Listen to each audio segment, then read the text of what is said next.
Amen. Good morning. Thank you, Tammy. It's great to have everybody here today. As you can see, I am not on complete crutches, but on one crutch. And so people have asked me, what did I do? And actually, I was doing something I probably shouldn't have been doing. About 5 weeks ago, I was working out. And I try to work out, quite frequently, but I was working out with my youngest daughter. She had me doing a HIIT workout, which is a high-intensity interval training. We were in the yard running. And I was doing great. I felt like my old self of 30 years ago. I felt athletic until I woke up the next morning and stepped out of the bed and stepped right out on my left leg, and just pain just shot right up my body all the way to my head, and I fell right back down to the floor. Now, to give you just a background, that was my left knee that I hurt. I consider that my good knee. Because my right knee is my bad knee. Back in college 30 years ago, I tore my knee up my last year playing football, tore the ACL, MCL, PCL, meniscus. Anything you could tear, I tore. And I had 3 knee surgeries in about 8 months and had 2 screws put in my knee. So that was my bad knee. But the pain that I was experiencing was actually my good knee. And so it started bothering me. About 2 weeks later, it wasn't getting better. I finally went to the doctor. Yesterday was 5 weeks, and so I decided a few days ago that I probably needed to do what my wife has been telling me to do and take some pressure off of it so that I can allow it to heal. I will tell you, though, that feeling pain is just discouraging. I think as I get older, I'm 52 now, this was just another added pain to all the other pains I already have. I could sit here and give you an entire list of all the pains that my body has. I dislocated my shoulder my sophomore year. My shoulder bothers me. I fractured my hip my junior year, and my hip bothers me. Tore the ligaments in my right ankle my junior year, and that bothers me. So a lot of old football injuries, so that stuff comes at my own fault. Now, my lower back bothers me as well, and I can't blame that on football. My lower back is just problems because I got a front belly that I've been trying to work on, and so that's why my lower back has its own little pains. But anyway, those who know me know that I always try to find spiritual points in the physical world. I think Jesus did that. Jesus used ordinary things around him, wheat and trees and fruit and figs, to make spiritual points. And so I've been looking for the last 5 weeks and praying to God about just the pain that I've been experiencing in my life. And so today's message, I want to talk about that there's purpose in the pain. There's a reason why God allows us to have pain and to experience pain, and that it can be something that is healthy. And so the Lord has really taught me some great things here. So I was reflecting. I want to share with you some things that I've been learning over the last 5 weeks. Bear with me if I move around slowly or if I sit down partway through this, because I'm trying to be obedient to what my physician and my wife has told me to do. Here are the things I'm going to share with you this morning, the things that we learn about God allowing pain in our life. God uses pain to protect us. God uses pain to direct us. God uses pain to correct us. God uses pain to inspect us.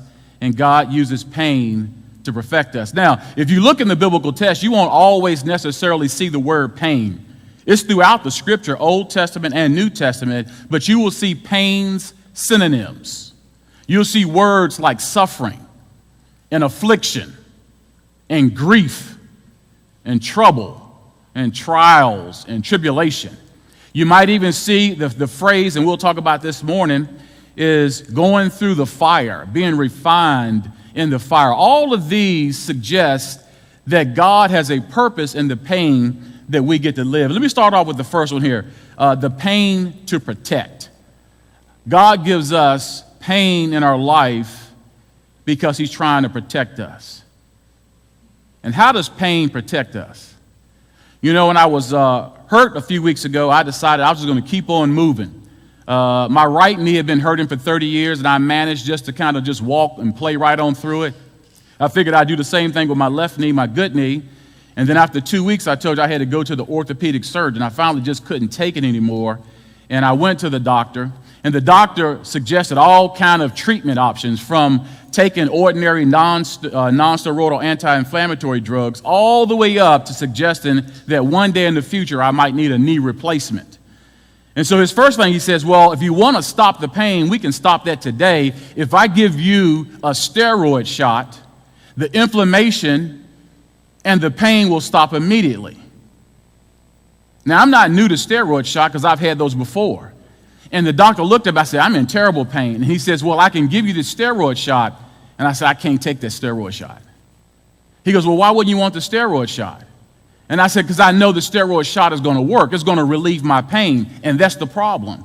See, I know when I've had a steroid shot in the past, it relieves the pain. And the problem is when we get the relief of the pain, that doesn't mean we change our lifestyle.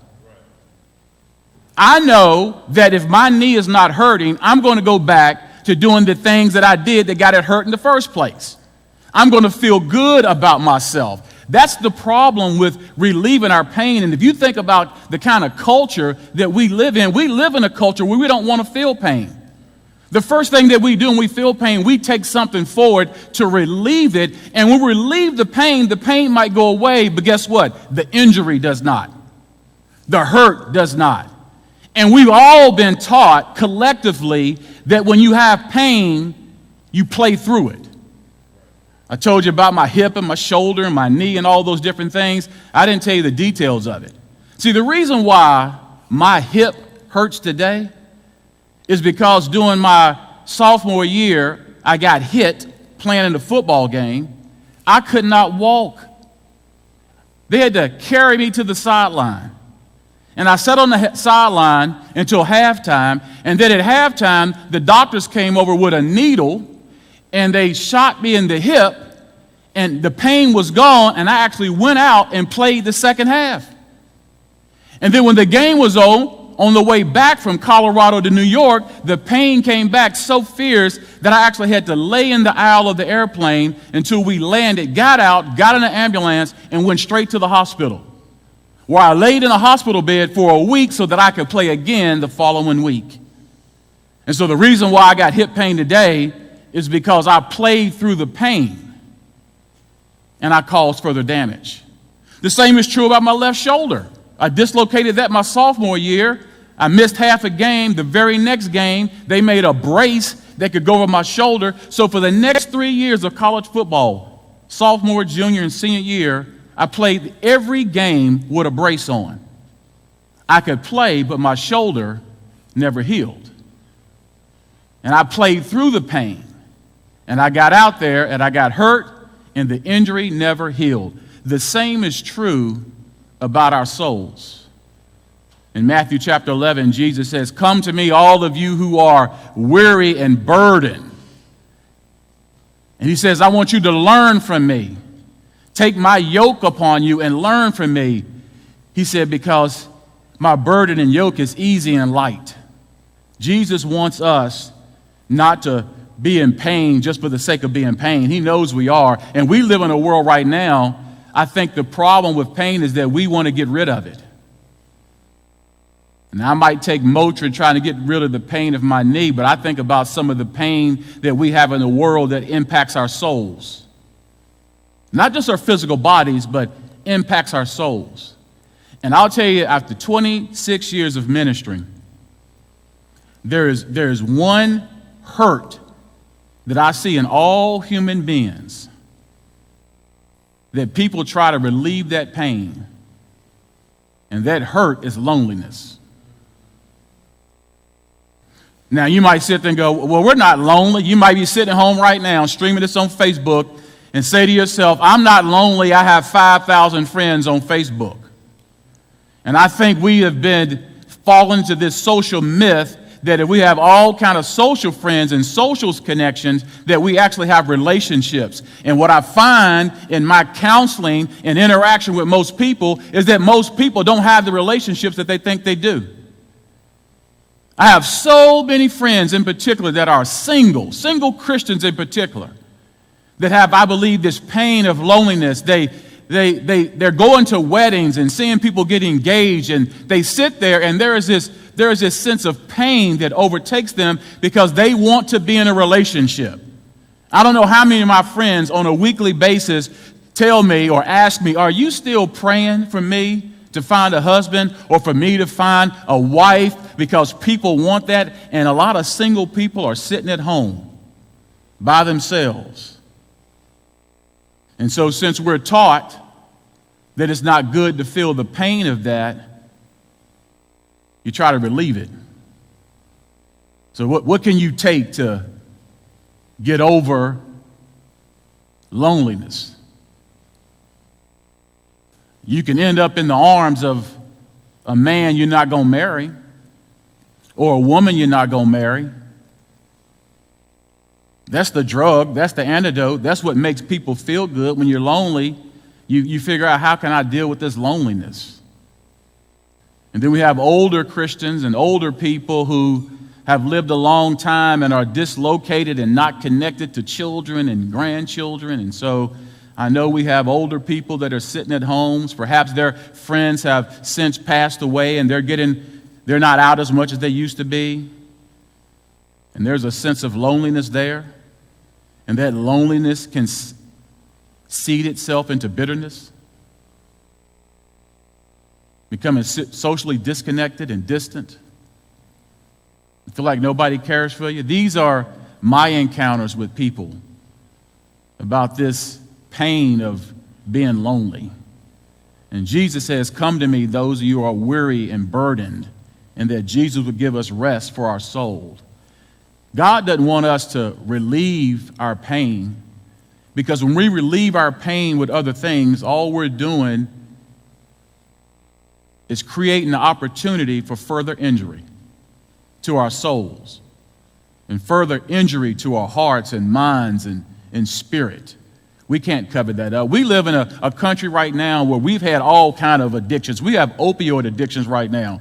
But we've always had addictions because we always had this cultural awareness that when pain comes in, I need to drink something for it to go away, or I need to smoke something for it to go away, or I need to sniff something so that it goes away, or inject something so that it goes away. And anybody that does that, you get in this trap of addiction that you know that it doesn't help you. It just creates further harm and injury down the road. And so God says, I give you pain because pain is a signal to the brain that says you need to stop what you're doing. When I hurt my knee 5 weeks ago, I just kept on doing everything.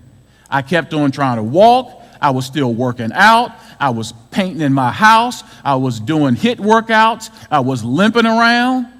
And all I was doing causing more damage because I wasn't allowing the injury to heal. I can get the pain to go away, but that doesn't mean I'm healing. And this makes me think about the world we live in right now, COVID-19. We have a global pandemic that is affecting all people. It doesn't matter your race, your ethnicity, your gender, your age, your income, your demographics, your geographics. None of that matters. It is affecting all of us. And maybe, just maybe, what God is doing, and you've heard me preach this time of Selah, this time of break or Control-Alt-Delete or a time of rest, that perhaps God is saying to the entire world that I need you to take a break, and I need you to rest, and I need you to reconnect with family. I need to put you in your homes so that parents and children can actually sit in the same room and have a conversation and not be strangers passing by in the busyness of our lives. Maybe God is telling the whole world that from a consumption point of view, that the earth needs a Control-Alt-Delete. We need a timeout. We need to stop doing so much and be like Psalm 46. It says, be still and know that I am God. I will be exalted amongst the nations. God will be exalted across the earth. And maybe God has said, I'm going to give all human beings a break for a while so that we can be healed, that the earth can be healed, and that our souls can be healed. God gives us pain to protect us. Let me tell you a story. A few years ago, I got two beautiful daughters. They're older now, but they were probably teenagers then, maybe even in middle school. We were at the mall one day on the south side of Atlanta. And they didn't want to be hanging out with Dad, so they go do their shopping. I'm doing my shopping. And as I'm walking around the mall, I see a group of about 15, 20 young boys or young men just walking through the mall, not really shopping, just kind of gathering in one area. And then I saw half the guys line up on one side of the mall and another line up on the other side of the mall. And then they were whispering stuff. It looked like they were up to something, but I couldn't tell what it was. And I'm sitting there trying to figure it out. I said, something is going on, but I couldn't figure it out. And then right in between these group of guys, I saw my two daughters walking toward me. And I just, as a protective father, I just yelled throughout the mall, hey, Peyton, Jordan, come here. It's time to go. And they're sitting there thinking, this is the most embarrassing moment for their father is yelling through the mall. Everybody hears me. I'm like, Peyton, Jordan, come on. It's time to go. Let's go right now. Let's go. We got to get out of here. It's an emergency. And so they're walking, and as they're getting closer to me, I can see the frustration and embarrassment and discomfort in their faces.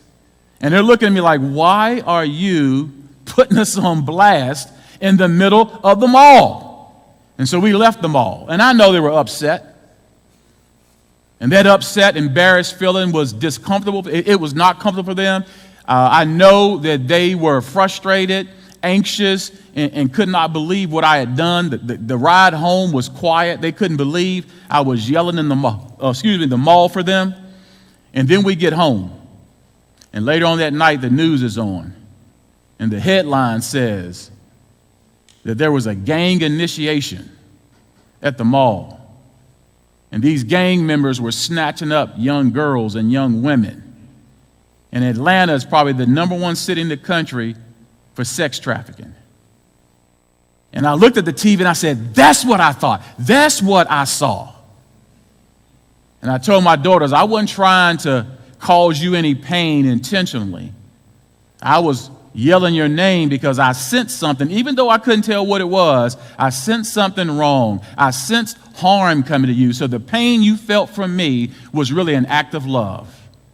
And I was trying to protect you. So I think if I as a father can think that way, how much more so the Father that we have in heaven? And how God knows our journey. God knows the steps we take. God knows where we are walking and about to walk in the darkness. And God will do things in our lives in the form of suffering, trouble, trial, tribulation, darkness, discomfort. God will do anything in that moment to protect us. And there are times we just don't know when God is working that way.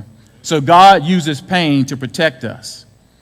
Secondly, God uses pain to direct and correct us. What do I mean by that?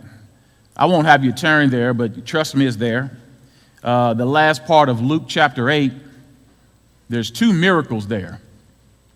And one involves a young girl who's 12 years old, and another one, an older woman who has been bleeding for 12 years.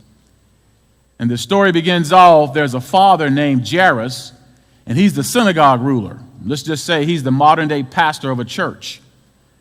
And Jairus comes to Jesus and says, I need you, Jesus, because my daughter is dying. And so Jesus begins to make his way to the house, but on his way there, he is interrupted. And that's why these two miracles need to be preached and taught together, because they are in the same context. And so while Jesus is going to the home of Jairus, there is a woman who had been bleeding for 12 years. And the Bible says that she had sought all the experts. She had paid all the money, been to the doctors, talked to people, anybody she could find, she did. And she suffered for 12 years. And then she had this thought, if I can just touch his cloak. And so Jesus walks by, she reaches out, and she touches his cloak, and it says immediately she was healed. And then Jesus made his way to the house where the girl was, who had already died. Jesus raises her to life, and so you have these two miracles. Here's what's really unique about these two miracles, and goes to my point about how God uses pain to direct us and to correct us. I believe wholeheartedly that this woman who had been bleeding for 12 years and the daughter's 12 years old who's about to die, both of them, what they share in common is that there is a sense of desperation.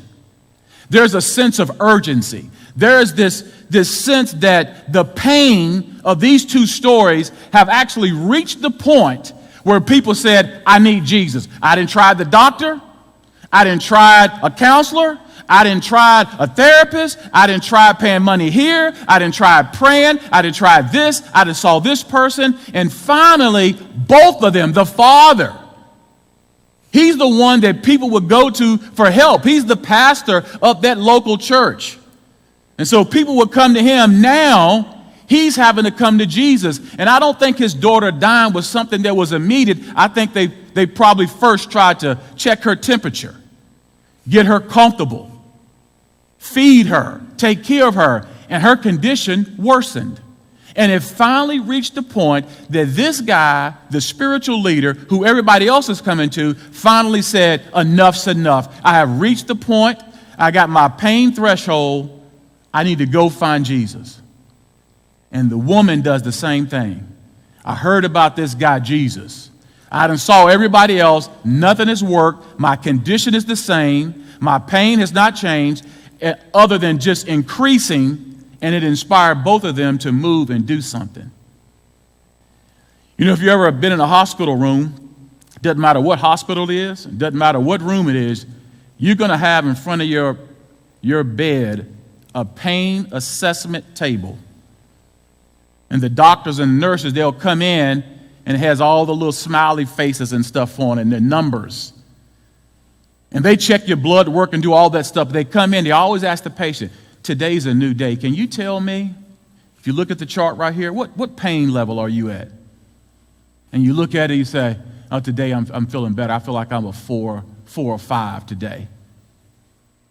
And if you say something like, I'm like a 7 or 8, they may give you a pain reliever. If you come in and say, today's a 10, it's the worst I've ever felt. I share this with you because, again, after so many years in the ministry and serving people, it amazes me how it takes for people to be at a 10 to come to Jesus.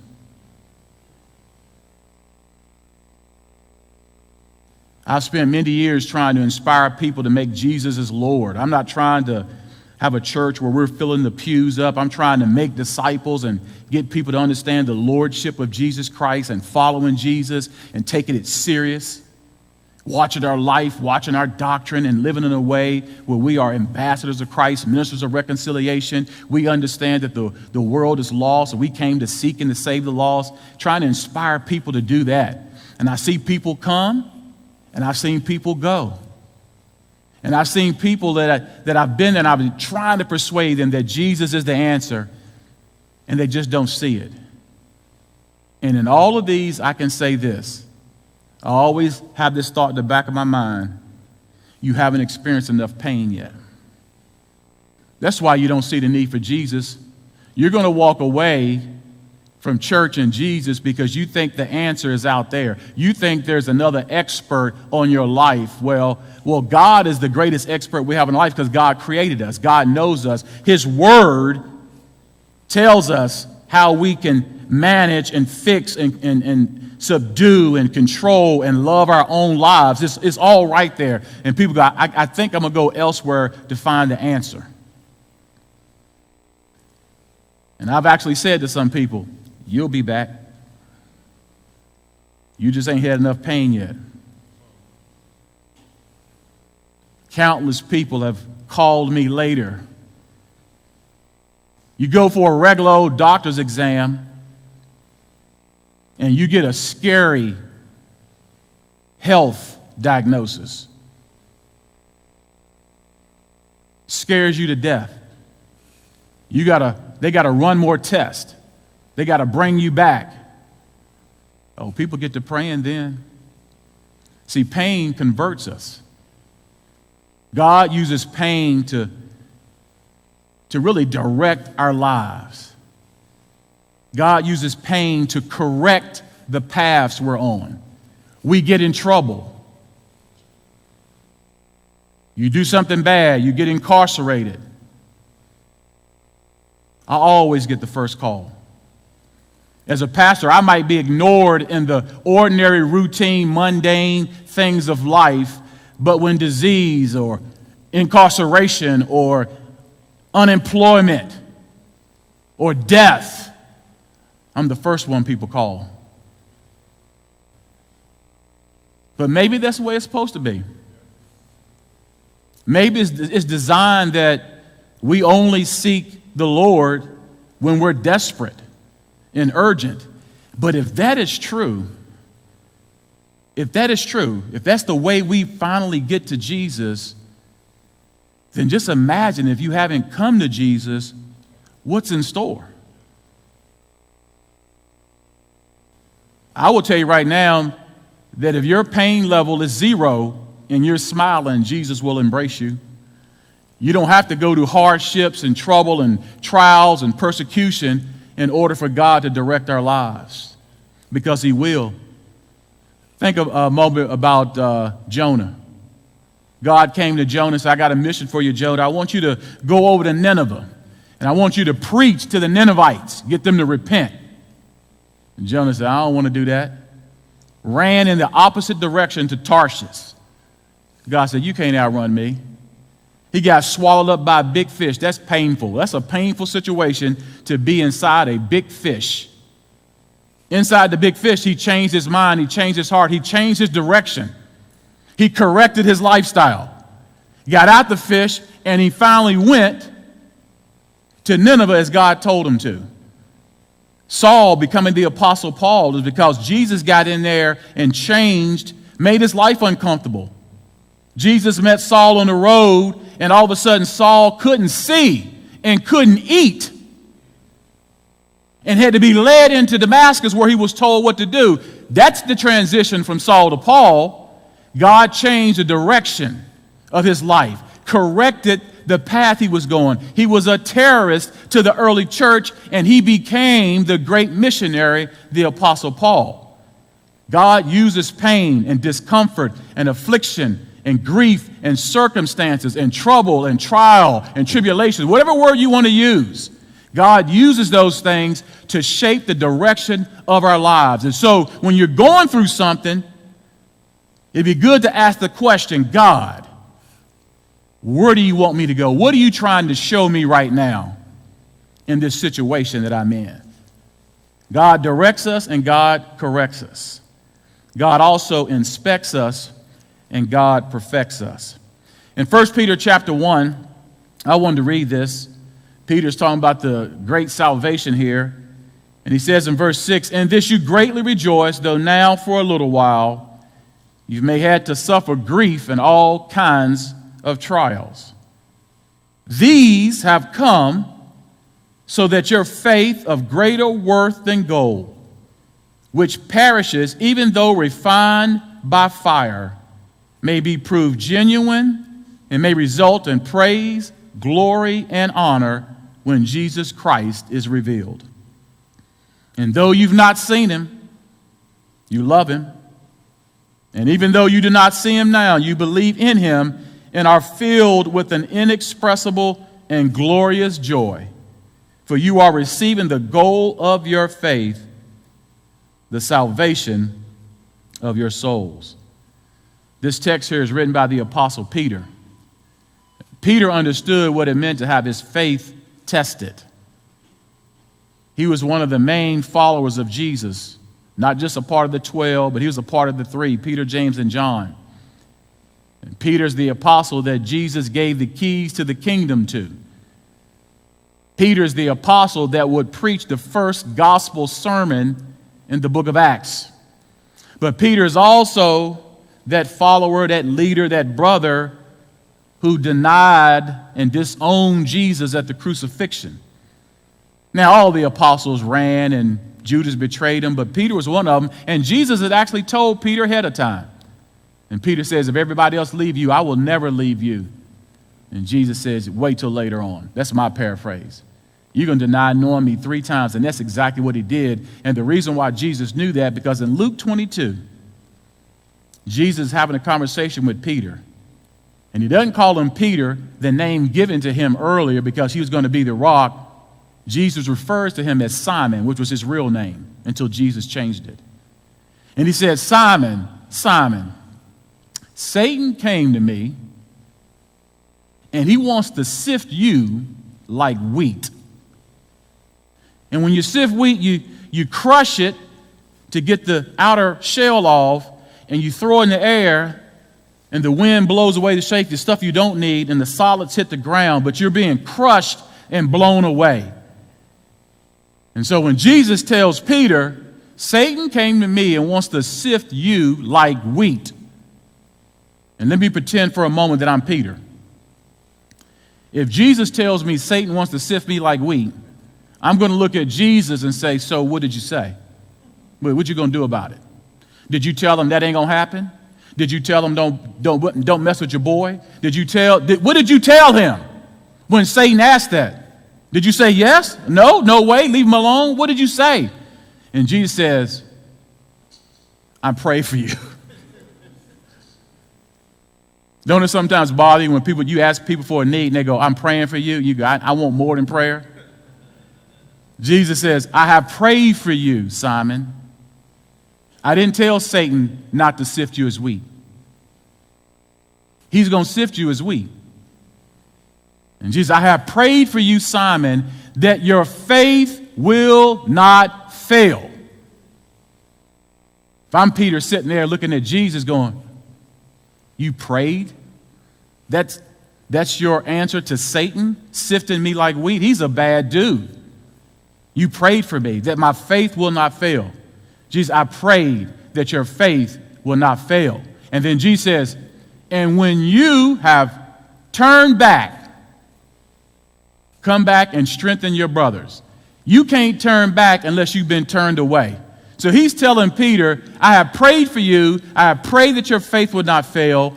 But when you're going to blow it, and you're going to mess up, and you're going to leave, and you're going to turn away, but at some point you're going to come back, and that experience of failing and suffering is going to come back, and it's going to be a strength to the other brothers.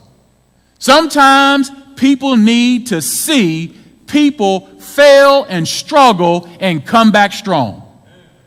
And he said, that's what you're going to do, Peter. You're going to come back and you're going to be different because your faith is going to be strong. And so Peter fails miserably. He comes back and he preaches that gospel sermon. And so Peter knows what it means to have your faith tested. And that's why he says here, your faith is greater worth than gold. And then he says the goal of your faith is the salvation of your souls. And so one thing you have to understand here is this analogy that Peter is using when he's talking about your gold, your faith is greater worth than gold. He says, even though refined by the fire. And what he's actually saying is you need to understand how gold is refined and purified. And for those who Peter is talking to, they understand the illustration. See, when you go out, and if you ever found gold, I don't think any of us would do that, but people who do find gold, it don't look like the gold that you see in the jewelry store. It comes out, it looks like just rock and with maybe a little shine on it. Because gold that comes from the earth is full of impurities. So they take the gold and they put it in a vessel that can withstand hot flames. And they take the gold and they push it inside the fire. They put it inside the greatest part of the flame where the heat is, and the gold begins to melt and becomes liquid. And when the gold melts, it almost looks like it's boiling over. It begins to bubble up a little bit, and there are certain things that begin to rise to the top, and they bubble up on top. And then the goldsmith, while it's in the heat, takes it out for a second and then takes another metal object that can withstand the heat and it scoops off. It just goes right over the surface and it removes the bubbles, which is really the impurities. And then he looks at the gold and then he puts it back into the fire. And the process begins again. It begins to bubble up. And impurities come to the surface, and he scrapes them off. He puts it back in again, heats it up again. Bubbles come up, he scrapes it off. And Peter is saying that's what God does with us with our faith. That's how God inspects us. God puts us in situations or allows us to go through situations where we suffer a little bit and we struggle a little bit. And we do those things because they do something for us. Paul in Romans chapter 5 says, suffering produces perseverance. And perseverance, character, and character, hope, and hope does not disappoint us. James says, consider it pure joy when you face trials of many kinds, because you know that it's coming to test your faith. In other words, it's coming to inspect where we really are spiritually. And then the Hebrew writer even says that God allowed the person of salvation, Jesus Christ, to be perfected through suffering. So we have Paul, James, and the mysterious Hebrew writer all in agreement that suffering does things for us. It shapes our character. It makes us mature. It makes us grow, and it perfects us. And so God gives us pain in many different ways, because in so many ways God is looking down at us, and he puts us into the fire to see if we're going to be obedient. See, it's easy to obey, love the Lord, worship, be in church, love other people when there's no fire and life is going great. But God says, I got to challenge you every once in a while. In Isaiah 48, verse 10, he says, see, I have refined you, but not like silver. I have tested you, inspected you, perfected you in the furnace of adversity. Now, the heat that God puts us in and the trials, we should not interpret that God does not love us and that God is going to abandon us. And quite is the exact opposite. That's why James says, consider it pure joy when you face trials of many kind. And you could paraphrase that and just say, because God is showing his love to you. God is showing you how valuable you are.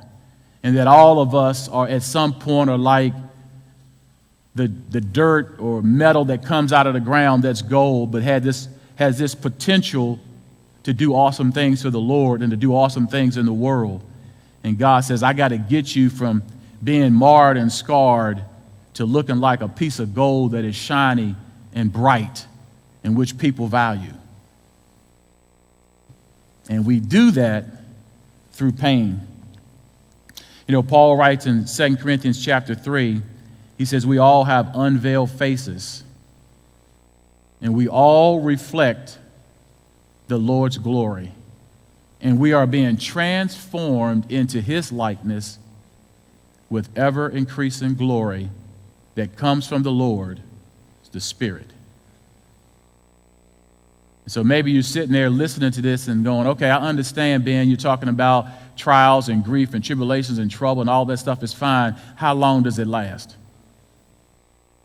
How often is God going to put me in the fire? And when he does, how long does it last? And all I can say is, going back to the analogy of a goldsmith, how do they know when the gold is pure?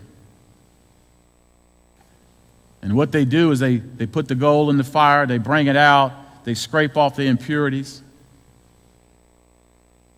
And for us, when we're in the fire, maybe financial difficulties, unemployment, it may bring greed and materialism to the surface